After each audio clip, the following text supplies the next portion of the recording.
نبی کریم صلی اللہ علیہ وآلہ وسلم نے ارشاد فرمایا، جب تم 3 آدمی ہو تو 2 آدمی اپنے ساتھی کو چھوڑ کر آپس میں سرگوشی نہ کیا کرو، کیونکہ اس سے اس کی دل آزاری ہوتی ہے۔ نبی کریم صلی اللہ علیہ وآلہ وسلم نے فرمایا، نظر کا لگنا حق ہے۔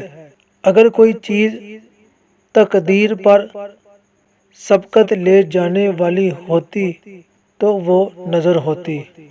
نبی کریم صلی اللہ علیہ وآلہ وسلم نے فرمایا، حسد سے اپنے آپ کو بچاؤ، اس لیے کہ حسد نیکیوں کو اس طرح کھا جاتا ہے جس طرح آگ لکڑی کو۔ نبی کریم صلی اللہ علیہ وآلہ وسلم نے فرمایا، کامل مومن وہ ہے جو خوش اخلاق ہو اور گھر والوں سے نرم سلوک کرنے والا ہو۔